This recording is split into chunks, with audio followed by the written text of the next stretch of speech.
Hi అందరూ, ఎలా ఉన్నారు? సో ఈ వీడియోలో వచ్చేసరికి ఎగ్జిక్యూటివ్ ఎంటీఎస్ ఇంకా జూనియర్ మేనేజర్ నోటిఫికేషన్ రిలీజ్ చేశారండి. సో ఇది ఎప్పుడు రిలీజ్ చేశారంటే January 18th రిలీజ్ చేశారు. లాస్ట్ డేట్ వచ్చేసరికి February 16th వరకు టైం ఉందండి. సో ఈ లోపు మీరు అప్లై చేసుకోవచ్చు. జనరల్, ఓబీసీ, ఈడబ్ల్యూఎస్ వాళ్ళకి ఎగ్జిక్యూటివ్ లో వచ్చేసరికి 1000 రూపీస్ ఫీ అండి. ఇంకా ఎంటీఎస్ లో వచ్చేసరికి 500 ఫీ. ఎస్సీ, ఎస్టీ, పీడబ్ల్యూబీడీ వచ్చేసరికి ఫీజు అనేది లేదు. ఫీజు అనేది ఆన్లైన్లోనే పే చేయాలి. ఇంకా మీరు అప్లై చేసేసాక మీకు ఏమైనా కరెక్షన్స్ అంటే మీరు ఏమైనా తప్పు ఎంటర్ చేసేసారనుకోండి, ఈ 2 డేట్స్ ఇచ్చారు, ఈ లోపు మీరు అంటే కరెక్షన్స్కి పెట్టుకోవచ్చు అనమాట. 23rd February ఇంకా 27th Februaryలో. సో దీనికి సెలక్షన్ ప్రాసెస్ అనేది CBT టెస్ట్ అండి, కంప్యూటర్ బేస్డ్ టెస్ట్. అది వచ్చేసరికి April 2025లోనే ఉంటుందంట ఫస్ట్ స్టేజ్. అది సెకండ్ స్టేజ్ వచ్చేసరికి August 2025లో ఉంటుంది. ఫిజికల్ టెస్ట్ వచ్చేసరికి Octoberలో కానీ Novemberలో కానీ ఉంటుంది 2025లోనే. సో డిస్క్రిప్షన్లో ఒక PDF మెన్షన్ చేశానండి. ఆ PDF ఓపెన్ చేస్తే ఇలా కనిపిస్తుంది మీకు. ఇక్కడ ఇంపార్టెంట్ డేట్స్ అనేవి ఇచ్చారు. Opening date for online registration అంటే January 18th నోటిఫికేషన్ రిలీజ్ చేశారండి. సో లాస్ట్ డేట్ వచ్చేసరికి February 16th వరకు టైం ఉంది. సో మీకు ఏమైనా ప్రాబ్లం ఉంటే ఇక్కడ ఒక నెంబర్ ఇచ్చారు, దాన్ని కన్సల్ట్ చేయొచ్చు. మార్నింగ్ 10 AM నుంచి 5 వరకు ఉంటుందంట. సో మీకు ఏమైనా డౌట్స్ ఉంటే ఇక్కడ కన్సల్ట్ చేసి అడగచ్చు.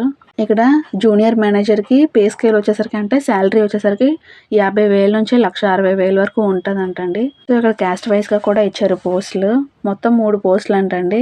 యూఆర్లో ఒక పోస్టు, ఎస్సీలో ఏమీ లేవు, ఎస్టీలో కూడా ఏమీ లేవు. ఓబీసీ వాళ్ళకి వచ్చేసరికి 2 పోస్టులు, మొత్తం 3 పోస్టులు. పీడబ్ల్యూబీడీ ఎక్స్ సర్వీస్ మ్యాన్లో కూడా లేవు. ఇక్కడ ఎగ్జిక్యూటివ్ లెవెల్లో వచ్చేసరికి స్టార్టింగ్ 30,000 అంటండి. అలాగా 1,20,000 వరకు ఉంటుంది శాలరీ. ఇక్కడైతే వేకెన్సీలు ఇచ్చారు క్యాస్ట్ వైజ్గా. యూఆర్ వాళ్ళకి వచ్చేసరికి 16 వేకెన్సీస్, ఎస్సీ వాళ్ళకి 5, ఎస్టీ వాళ్ళకి 3, ఓబీసీ వాళ్ళకి 9, ఈడబ్ల్యూఎస్ వాళ్ళకి 3, పీడబ్ల్యూబీడీ వాళ్ళకి వచ్చేసరికి 2, ఎక్స్ సర్వీస్ మ్యాన్కి వచ్చేసరికి 5. టోటల్ 36 వేకెన్సీస్ అండి. ఇక్కడ క్వాలిఫికేషన్స్ కూడా మెన్షన్ చేస్తారు. 3 years diploma in civil engineering అంట. సివిల్ ఇంజనీరింగ్ వాళ్ళు కూడా అప్లై చేసుకోవచ్చు. అంటే ఎగ్జిక్యూటివ్ వాళ్ళకి, ఇంకా ఇక్కడ ఎగ్జిక్యూటివ్లో ఎలక్ట్రికల్ వాళ్ళకి ఇచ్చారు. ఇక్కడ క్యాస్ట్ వైజ్గా కూడా ఇచ్చారు. యూఆర్ వాళ్ళకి వచ్చేసరికి 28 వేకెన్సీస్, ఎస్సీ వాళ్ళకి వచ్చేసరికి 11, ఎస్టీ వాళ్ళకి 5, ఓబీసీ వాళ్ళకి 14, ఈడబ్ల్యూఎస్ వాళ్ళకి 6, పీడబ్ల్యూబీడీ వాళ్ళకి 3, ఎక్స్ సర్వీస్ మ్యాన్కి 9. Total 64 vacancies. వీళ్ళైతే 3 years diploma in electrical, electronics లేకపోతే పవర్ సప్లై ఎందులో చేసినా సరే వీళ్ళు అప్లై చేసుకోవచ్చు దీనికి. తర్వాత ఎగ్జిక్యూటివ్ వచ్చేసరికి సిగ్నల్స్ అండ్ టెలికమ్యూనికేషన్స్ అంట. ఇక్కడ కూడా ఇచ్చారు నోటిఫికేషన్స్ క్యాస్ట్ వైజ్గా. యూఆర్ వాళ్ళకి 28, ఎస్సీ వాళ్ళకి 9, ఎస్టీ వాళ్ళకి 7, ఓబీసీ వాళ్ళకి 23, ఈడబ్ల్యూఎస్ వాళ్ళకి 8, పీడబ్ల్యూబీడీ వాళ్ళకి 3, ఎక్స్ సర్వీస్ మ్యాన్కి 10. వీళ్ళు కూడా ఎలక్ట్రికల్, ఎలక్ట్రానిక్స్లో డిప్లొమా చేస్తే అప్లై చేసుకోవచ్చు. Information and technology, computer science and engineering వీళ్ళు కూడా అప్లై చేసుకోవచ్చు అండి. ఇక్కడైతే మెన్షన్ చేశారు డిప్లొమా కంప్లీట్ అయిన వాళ్ళకి. ఇక్కడైతే మల్టీ టాస్కింగ్ స్టాఫ్ వీళ్ళకి వచ్చేసరికి 16,000 నుంచి స్టార్ట్ అవుతుంది శాలరీ. 45,000 వరకు ఇస్తారంటండి. ఇక్కడ కూడా క్యాస్ట్ వైజ్గా ఇచ్చారు. యూఆర్ వాళ్ళకి 194 వేకెన్సీస్, ఎస్సీ వాళ్ళకి 70, ఎస్టీ వాళ్ళకి 32, ఓబీసీ వాళ్ళకి 122, ఈడబ్ల్యూఎస్ వాళ్ళకి 46, పీడబ్ల్యూబీడీ వాళ్ళకి 33, ఎక్స్ సర్వీస్ మ్యాన్కి 113. వీళ్ళు ఐటీఐ చేస్తే అప్లై చేసుకోవచ్చు అండి. ఇంజనీరింగ్ వాళ్ళు కూడా అప్లై చేసుకోవచ్చు. బీఈ, బీటెక్, బీఎస్సీ వాళ్ళు కూడా అప్లై చేసుకోవచ్చు అంట 4 years. ఇక్కడ ఏజ్ లిమిట్ అనేది మెన్షన్ చేశారండి. జూనియర్ మేనేజర్కి వచ్చేసరికి 18 to 30 years ఉన్న వాళ్ళు అప్లై చేసుకోవచ్చు. ఎగ్జిక్యూటివ్ వచ్చేసరికి 18 to 30 years వాళ్ళు అప్లై చేసుకోవచ్చు. దీనికి కూడా ఎంటీఎస్ వచ్చేసరికి 18 to 33 years వరకు అప్లై చేసుకోవచ్చు అంట. ఏజ్ రిలాక్సేషన్ కోసం కూడా ఇక్కడ ఇచ్చారండి. ఎస్సీ, ఎస్టీ వాళ్ళకి 5 years వరకు ఉంది ఏజ్ రిలాక్సేషన్. ఓబీసీ వాళ్ళకి 3 years వరకు ఉంది. పీడబ్ల్యూబీడీ వచ్చేసరికి 10 years వరకు ఉందండి.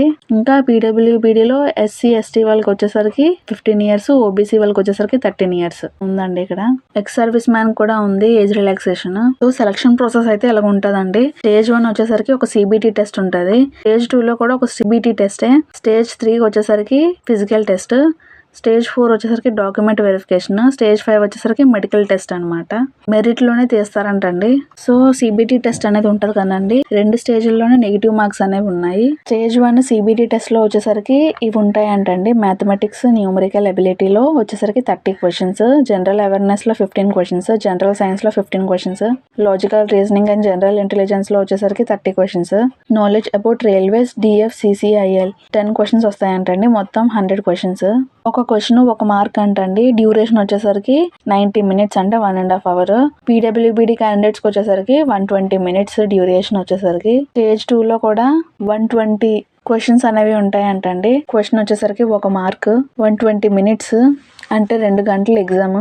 పీడబ్ల్యూబీడీ క్యాండిడేట్స్ వచ్చేసరికి 2.5 గంటలు 160 మినిట్స్ ఉంది. ఇంకా క్వాలిఫైయింగ్ మార్క్స్ కూడా ఇచ్చారు. నోటిఫికేషన్ పీడిఎఫ్లో ఇంకా చాలా డీటెయిల్స్ ఇచ్చారండి. సో ఒకవేళ మీకు ఇంట్రెస్ట్ ఉంటే అక్కడికి వెళ్ళి విజిట్ చేయండి. కింద డిస్క్రిప్షన్లో మెన్షన్ చేస్తాము పీడిఎఫ్ లింక్. ఇంకా అప్లై చేసుకోవడానికి లింక్ కూడా ప్రొవైడ్ చేస్తాము, అఫీషియల్ వెబ్సైట్ కూడా. గవర్నమెంట్ జాబ్ అప్డేట్స్ కోసం ఛానల్ని సబ్స్క్రైబ్ చేసుకోండి. Thank you for watching.